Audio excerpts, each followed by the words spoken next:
is beyond words can describe. How you ignite this fire so deep inside. Got me hot like the summer. Really no one even knows me like you do. There's not many in my circle, so few. Love how you're my friend and not just a fool. Love it when you say that you're here to stay. I get you mad but it don't push you away.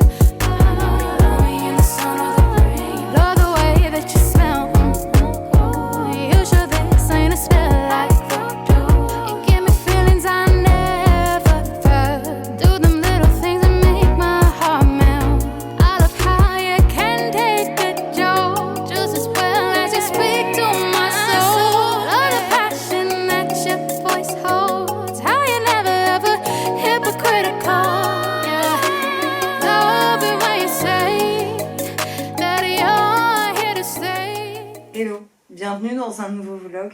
On se retrouve pour la première fois avec moi qui vous parle. Normalement, vous aurez vu des plans de Paris où je suis allée la semaine dernière. J'ai vu Une histoire d'amour et de désir qui était très bon. J'ai adoré ce film, mais vous en entendrez plus parler dans le bilan culture du mois de septembre. Et j'ai un petit peu fait la radia de livres. J'y suis allée 2 jours d'affilée. Vous aurez sûrement vu les livres que j'ai achetés, mais je peux vous en reparler brièvement et vous dire où est-ce que je les ai pris. À Gibert, j'ai acheté The Fire Next Time de Baldwin, que je cherche depuis des années.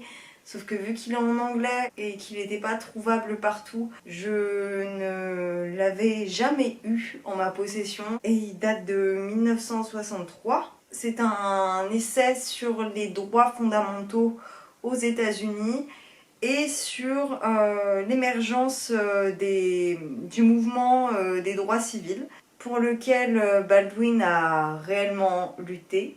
Et ensuite, j'ai également acheté un livre de Brigitte Rollet, qui est la cinématographe qui a aidé à la série sur Alice Guy dans Passage, que j'ai écouté pour une part et que j'ai trouvé très intéressant.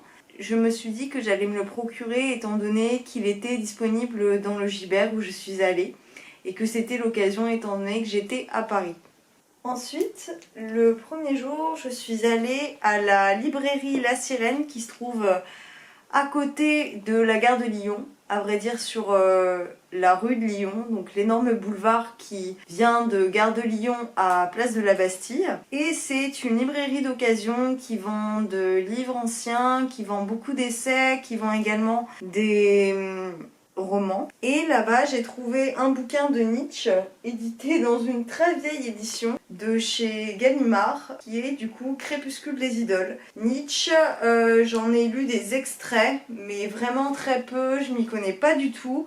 Et j'ai toujours eu envie, j'ai toujours été intriguée par Ainsi parlait Zarathustra. Mais alors c'est tellement une pavasse et c'est de la philo, donc j'ai toujours eu très peur de le lire et je me suis dit que j'allais sûrement commencer avec un autre. Là c'est sûrement une lecture très misanthrope du monde qui va être donnée, mais je pense que en parallèle de ma lecture je prendrai le livre audio qui est disponible gratuitement en ligne. J'espère que je comprendrai quelque chose à ce que je lis. Et j'ai trouvé un bouquin de Nabokov dont je n'avais jamais entendu parler. Ça a été traduit par Marcel Stora et c'est un livre qui se détache tout de même de ses autres romans, de ses autres récits apparemment. Lui-même disait ce livre n'exalte pas l'organe spirituel de l'homme et n'indique pas à l'humanité quelle est la porte de sortie. Il contient bien moins d'idées que tous ces plantureux et vulgaires romans que l'on accable si hystériquement dans la petite allée des rumeurs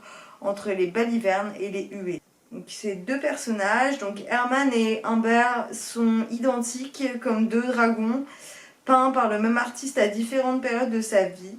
Nabokov, Lolita, ça avait été incroyable comme lecture. Je me vois beaucoup le lire. J'ai également un recueil de nouvelles de Nabokov. En fait, j'essaye de trouver tous les livres d'occasion de Nabokov que je peux, parce que c'est vrai que c'est pas hyper courant, mis à part Lolita qu'on retrouve souvent.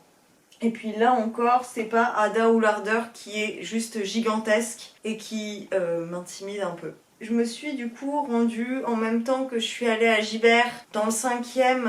Je suis allée à côté de la Sorbonne parce que j'étais déjà passée devant ces deux librairies. Ce sont des librairies d'occasion qui sont juste à côté pour remonter vers Paris 4, enfin maintenant Paris Université. J'ai trouvé Un barrage contre le Pacifique à 2 €. Je suis pas extrêmement fan de Duras, mais Un barrage contre le Pacifique, c'est l'un de ces romans les plus lus, les plus recommandés. Je me suis dit que c'est réellement un classique, donc je peux quand même m'y tenter. L'amant, j'avais pas du tout aimé, mais par contre, Yeux bleus, cheveux noirs, j'avais adoré. J'ai également trouvé, parce que là encore, c'est très compliqué de le trouver d'occasion, j'ai trouvé un roman de Steinbeck qui est La Perle. La Perle, c'est un très court roman. Il fait 122 pages.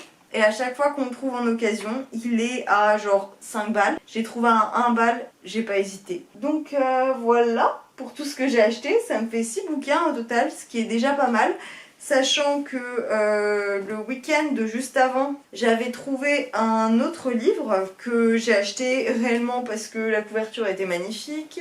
Il s'agit en fait de Simone, qui a été écrit par Léa Chauvel-Lévy, que je ne connaissais pas du tout. Et je me suis lancée dans ce livre sans trop savoir de quoi il s'agissait. J'ai été totalement hypée par la couverture, simplement. Et j'avais envie de nouveautés et de tester un bouquin de la rentrée littéraire. C'est plutôt bien écrit. On va suivre Simone, qui est juste à la fin de son adolescence, qui va entrer brièvement dans l'âge adulte. Et elle va découvrir Breton. Elle est surréaliste, mais elle est amie avec eux et elle se rend dans les salons où ils ont tendance à échanger. Et elle les trouve ridicules et elle a pour haine Zara, Tristan Tzara, mais elle y va uniquement pour se moquer d'eux. De cette détestation pour Breton va naître une fascination. Elle ne va cesser de penser à lui et on va suivre leur histoire. Je me suis renseignée un petit peu sur la personne et je me suis rendu compte que c'était la directrice artistique de LVMH. Et juste avant ça, parce que je l'ai commencé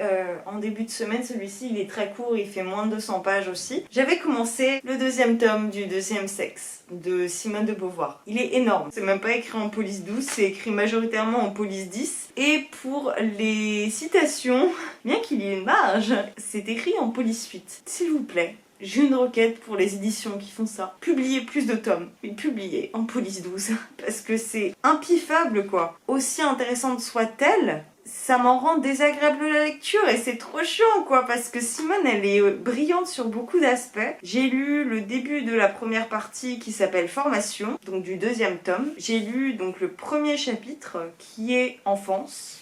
Après il y a Adolescence. Là, je vais débuter le 2e qui s'appelle Jeune fille, puis il y aura Initiation sexuelle et La lesbienne. Dans Enfance, il y a beaucoup de théories freudiennes qui ont été reprises et ça revient aussi sur l'avis que j'avais pu avoir au premier abord dans le premier tome, c'est-à-dire qu'il y a des choses qui sont très en avance pour son temps et il y a des choses qui ont tellement pas en corrélation, qui ont totalement en opposition avec la façon dont moi je pense. C'est assez perturbant, mais j'enlève pas le fait qu'il y ait des choses qui ont été théorisées de sa part et je trouve ça hyper intéressant. L'autre bouquin que j'ai hésité à acheter à Paris, c'est également La cause des femmes de Halimi. J'essaierai de le trouver en occasion, je pense que je peux le trouver d'ici quelques temps sur Vinted. Et j'aurais bien voulu aussi craquer pour La Famiglia Grande, mais il est toujours pas sorti en poche et j'ose espérer que ça sera le cas en vue du succès qu'il a eu l'année dernière. Juste avant de vous laisser, je vais juste évoquer quelque chose que Estelle de la chaîne DoCuteBook m'a évoqué quand j'ai demandé ce que vous vouliez voir comme vidéo à l'avenir, parce que j'ai terminé mon master, j'ai eu mon M1 et j'ai oublié de le mentionner juste avant. Je l'ai passé il y a 10 jours, j'ai eu ma réponse fin de semaine dernière je crois. Donc là j'entame réellement ma procédure de césure. Je cherche un appartement sur Paris un petit peu plus activement. Je n'ai de cesse de regarder les annonces et de regarder les alertes que Se Loger et Le bon coin m'envoie. J'espère trouver bientôt. Là ça a été un petit peu la tâche parce qu'il y a tous les étudiants qui sont montés sur Paris. Mais voilà, j'ai juste hâte de revivre continuellement dans ce lieu de culture permanent. Je m'égare sur ce que je voulais vous dire quand je vous ai demandé ce que vous vouliez voir du coup, parce que j'aurais sûrement plus de temps que lorsque j'avais cours cette année. Je vais sûrement profiter de cette césure pour vous filmer plus de choses. J'espère en tout cas. Je vous ai du coup demandé ce que vous vouliez voir. Estelle m'a proposé de faire des vlogs switchés avec des bilans culturels, c'est-à-dire voir dans mes vlogs ce que je fais culturellement parlant. Je vous ai parlé des 2 bouquins que j'ai commencé à entamer. J'ai entamé aussi un film qui est Battle of Sexes où joue Emma Thompson et elle joue une joueuse de tennis dans les années 80. La rémunération des sportives et notamment des joueuses de tennis est vraiment minable par rapport à celle des joueurs. Elle va se battre pour essayer de gagner un tournoi contre l'un des joueurs hyper vieux qui fait figure d'élite dans le tennis aux États-Unis. Faut savoir qu'elle entretient également une relation avec sa coiffeuse alors qu'elle est mariée, donc ça pose aussi souci pour sa notoriété. Faut qu'elle cache ça, son mari l'apprend, donc c'est un petit peu compliqué à gérer également. C'est une comédie qui a été réalisée par le même réalisateur que Elle s'appelle Ruby, dont je vous ai parlé dans le bilan culturel du mois d'août, et également de Little Miss Sunshine. Donc on retrouve encore cette couleur hyper dorée. Le jour d'avant, j'avais regardé The Nest, qui est un drame sur une famille qui revient en Angleterre. Je me suis réellement ennuyée, donc je vais pas l'évoquer plus amplement. Je verrai ce que je regarde ce soir. J'ai terminé l'opéra il y a 2 jours, une excellence. Merci au CS de nous servir ça. C'est tout ce que j'avais à dire. Je vais pas tarder à terminer Jeune et Gaulerie. Il me reste 2 épisodes mais j'ai clairement pas envie de m'arrêter. J'ai commencé à regarder la nouvelle série Star, donc sur Disney+, qui s'appelle Only Murders in the Building, avec Selena Gomez notamment. Et franchement, c'est grave chouette. Et je crois qu'il y a un épisode par semaine. Je pense que je vais continuer quand j'aurai terminé Jeune et Gaulerie, que j'ai pas du tout envie d'arrêter, encore une fois. Je m'arrête ici, parce que ce plan face cam fait 20 minutes. Coucou, je vous retrouve, on est plusieurs jours plus tard. Il me semble que le dernier plan que vous ayez vu était en fait au même endroit. Mais nous sommes près de...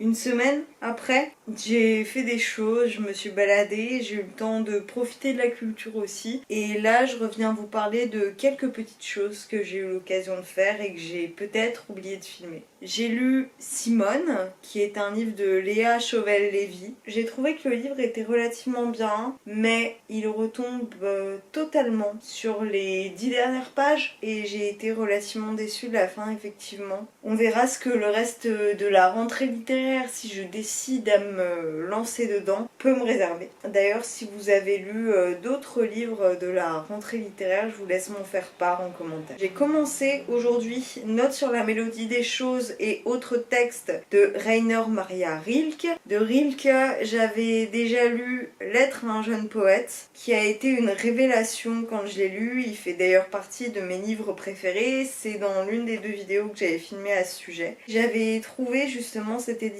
il y a quelques semaines, qui est plus ou moins un essai sur la beauté et sur l'art. Donc il y a toute une première partie qui s'appelle comme le titre du recueil. Là j'ai lu également la partie sur l'art, il y a également impressionniste, du paysage. Le tout fait moins de 80 pages, ça se lit relativement vite. Là voilà, il me reste même pas 20 pages à tout péter. J'ai du mal à lire un livre d'un coup, même si c'est absolument foisonnant de beauté sur ce qu'il pense, sur la contemplation des choses et en même temps le sarcasme qu'il y a chez les gens à essayer de toucher quelque chose qui est totalement imperceptible, qui relève de l'art et qui n'est pas donné à tout le monde. Aussi, j'écoute énormément de podcasts, c'est quelque chose auquel j'avais pas pensé sur le coup, mais c'est vrai que ces derniers temps j'en ai écouté énormément. Celui que je n'arrête pas d'écouter, c'est Les gens qui doutent. Je me fais tous les épisodes possibles et imaginables en essayant d'en garder quelques-uns. Le book club,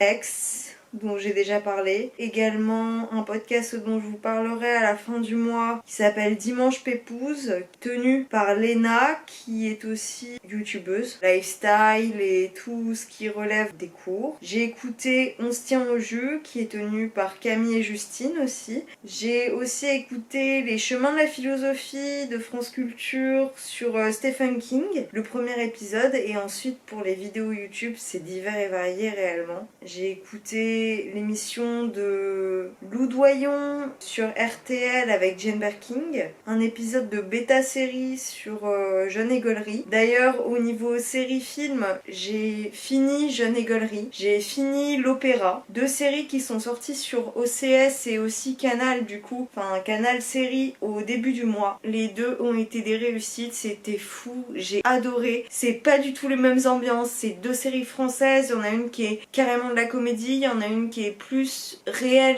/ drame. L'Opéra, on se plonge dans les coulisses de l'Opéra de Paris, et Jeune Égolerie, c'est la vie d'une vingtenaire, elle a 25 ans, elle fait des sketchs dans un bar. Moi, c'est vraiment pas quelque chose que je consomme en règle générale, le stand-up. En ce moment, ça vient vachement sur l'avant de la scène, avec une nouvelle génération qui est pas celle de Jamel Debbouze, pas celle antérieure encore, qui est pas non plus celle de Blanche Gardin. C'est vraiment des nouveaux humoristes et il y en a des très bons. Je me reconnais vachement plus dans le discours des filles notamment, et cette série c'est l'histoire donc de Prune qui devient malgré elle belle-mère. Elle est excellente, elle est pleine d'humour.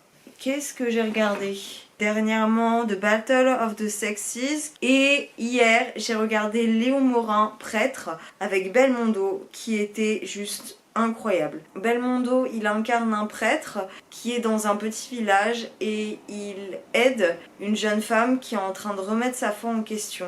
C'est beau, c'est empreint de foi, mais aussi de questionnement de la foi de la part de la jeune femme et aussi de l'homme. Belmondo est incroyable et assez proche des films d'art et d'essai, d'auteurs de la nouvelle vague, dans lequel je le préfère. Je vous le conseille réellement. Je vais pas plus amplement expliquer Simone. Ça se passe à l'époque de Breton, à l'époque des surréalistes. Et Simone, l'héroïne, va tomber amoureuse de André Breton. On peut voir aussi toute l'esthétique auquel se relient tous ces artistes, que ce soit Max Ernst ou encore Zara. Sur ce, j'ai encore quelques petites choses à faire et puis je vais essayer de terminer ce petit livre.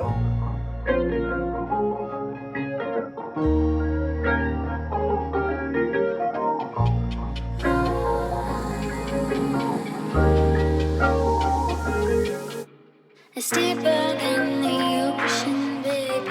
Stronger than your fears. Climb above my body, baby. You're invited here. On est le lendemain, le mardi 28 septembre, et je finis de monter l'introduction de ce vlog qui est également une vidéo IGTV sur les 2 jours que j'ai passé à Paris. Il y a des choses que j'ai oublié de vous mentionner précédemment, notamment le fait qu'à la fin de la semaine, je pars à Strasbourg chez ma cousine et que je pense y rencontrer des amis et sûrement rencontrer aussi Solinda Soul, dont je vous ai déjà parlé, qui tient une chaîne YouTube. Hier, j'ai lu Note sur la mélodie des choses de Rilke, dont je vous ai parlé. Je l'ai terminé hier soir. C'est une ode à la beauté, une ode à l'art, une ode à la peinture, aux artistes. Après, il y a vraiment cette notion d'artiste qui m'énerve un peu, en dehors du temps, en dehors du monde, ce qui est pas forcément à mon goût. Mais en fait, Rilke, il a vraiment des mots sublimes à chaque fois. Peut-être qu'aujourd'hui, je vais lire une autre œuvre de ses collections, ou je lirai sûrement Le Banquet de Platon, à voir. Après, j'ai peut-être aussi envie de me lancer dans une œuvre plus lourde, mais avec Le Deuxième Sexe que j'avais commencé. Bien sûr, c'est un essai, mais c'est long, c'est ardu, et même si je l'ai un petit peu mis en pause, je crois que je suis traumatisée des bouquins avec des pages à n'en plus finir. Donc là, actuellement, j'ai La fin de la jalousie de Proust, qui me permettrait d'y retourner sans reprendre la recherche plus ample, bien que je pourrais également faire ça. Ou sinon, il y a celui-ci de Annie Ernaux qui est paru il y a pas longtemps, qui s'appelle Hôtel Casanova. C'est un recueil de textes de Annie Ernaux.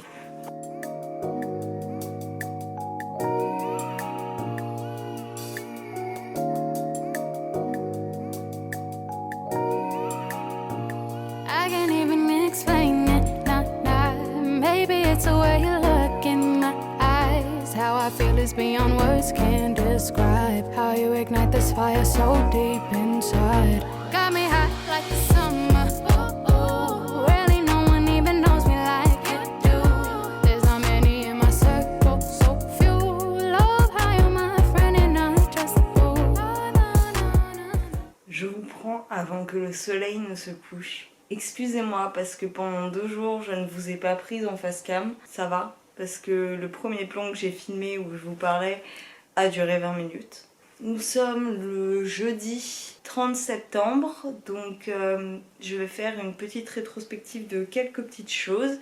Pas tout, parce que je ne me rappelle pas de tout, simplement. Je tiens juste à mentionner que j'ai terminé la dernière saison de Grace and Frankie, qui ne comportait que 4 épisodes sur Netflix, ce que je trouve affligeant quand on voit la longueur des autres saisons. J'ai l'impression qu'il y a sûrement un problème parce que quand je regarde le référencement, il y a plus de 4 épisodes, en tout cas sur les sites spécialisés dans les séries, mais je ne saurais pas l'expliquer étant donné que c'est une production Netflix. Je vous avais déjà dit que j'avais terminé Jeune Égolerie, que j'ai trouvé excellent. Je sais plus si je vous l'ai mentionné, mais au début du mois, j'ai regardé beaucoup de films très bons. Et j'espère avoir assez de mémoire lorsque je tournerai le bilan culturel du mois de septembre. J'ai lu La Vraie Vie au début du mois, c'était incroyable, je l'ai dévoré en un rien de temps.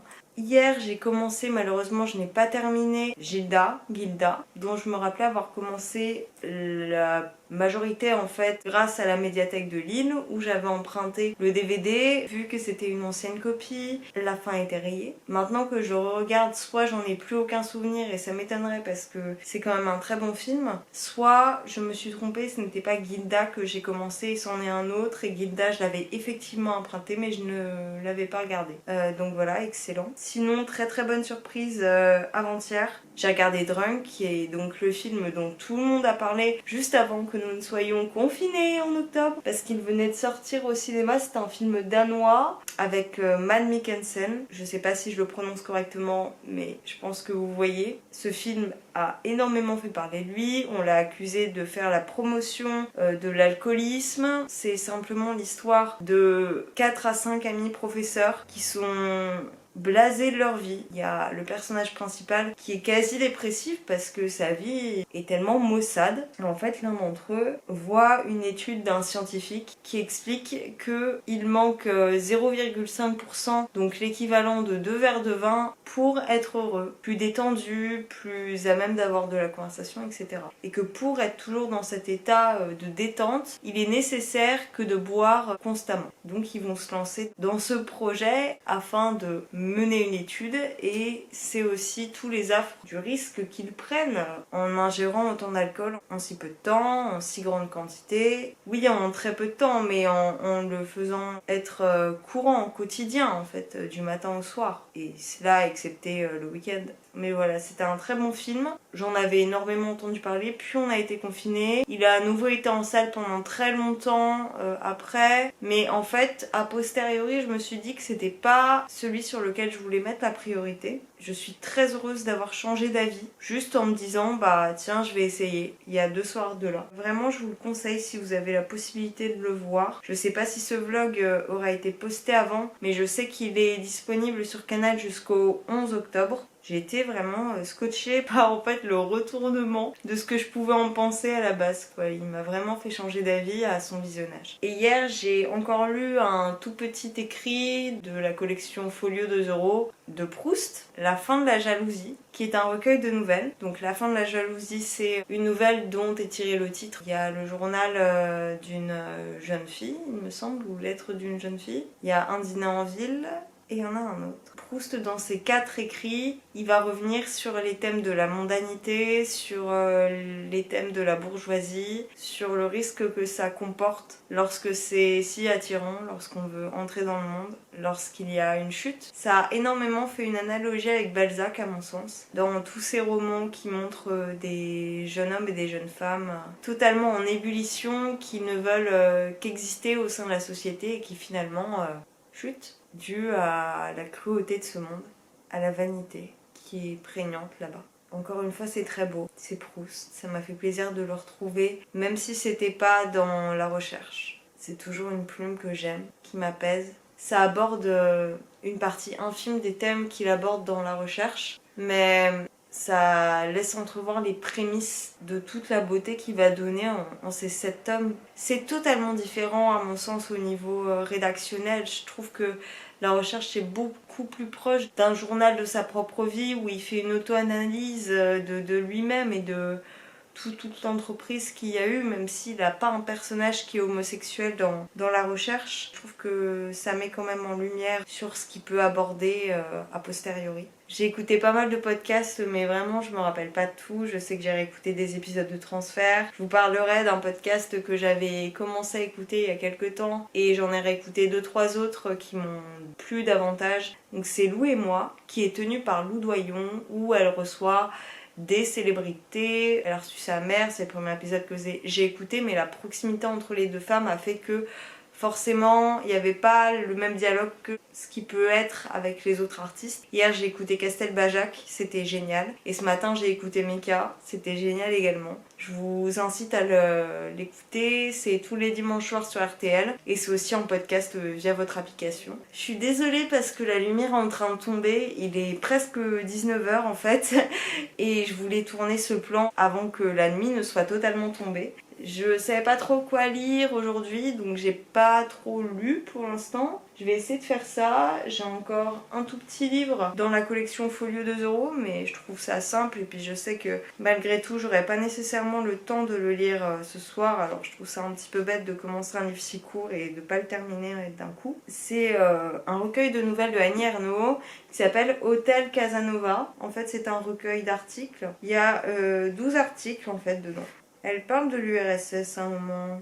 Annie Ernaux, je l'ai plus vue dans l'autofiction. Ça peut toujours être intéressant de voir les autres types d'écrits qu'elle peut donner. Elle revient quand même sur pas mal de thèmes qu'elle aborde déjà en règle générale, la passion sensuelle, l'amour maternel heurté, les vertiges du transfuge, l'écriture révolution. Je ne fais que citer la 4e de couverture. Je verrai bien quand je me lancerai dedans, je vais pas le faire maintenant parce que je trouve ça bête de n'emmener que ça à Strasbourg. Je pensais lire un livre de Joan Didion parce que il est en anglais, que j'ai envie de lire en anglais aussi, mais il est grand. Je pensais que c'était en fait un journal d'écrivaine et c'est en fait là encore un recueil d'articles qui s'appelle Slouching Toward Bethlehem. Donc c'est des écrits sur la vie à San Francisco dans les années 90 il me semble, où elle a fait plus ou moins une revue, alors très très personnelle, des éléments structurels sociétaux de cette ville-ci et de tout Hollywood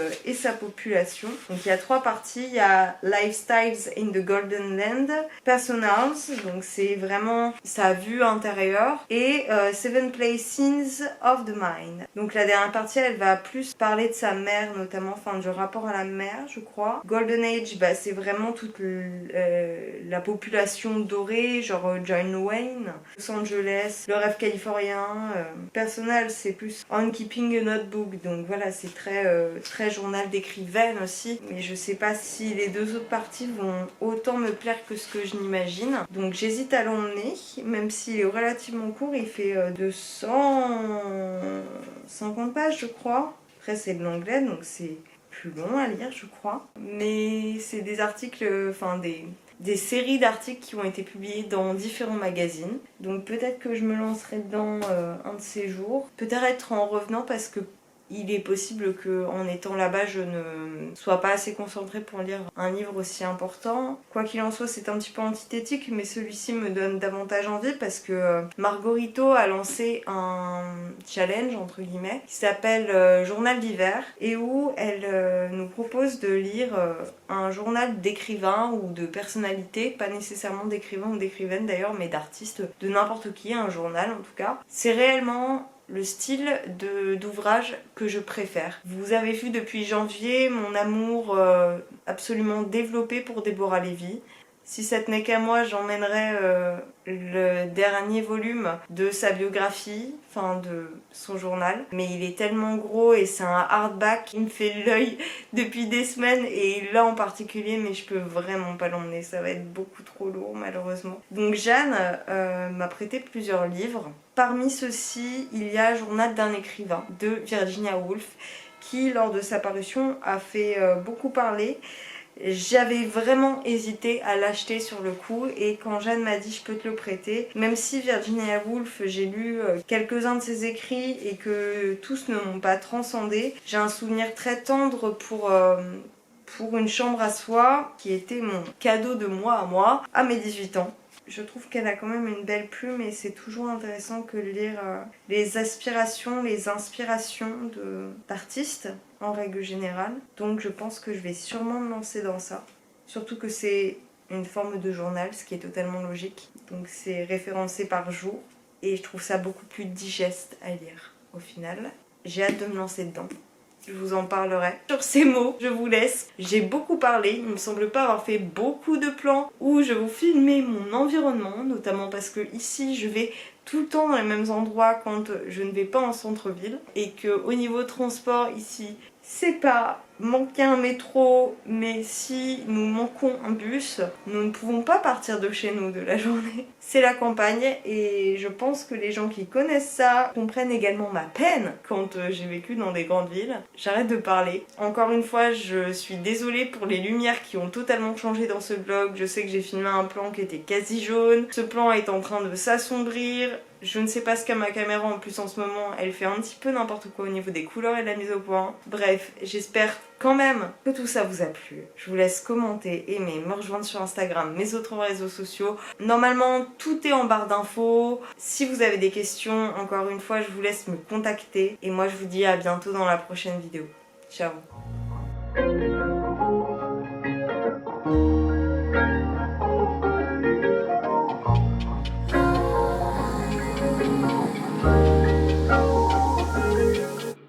It's deeper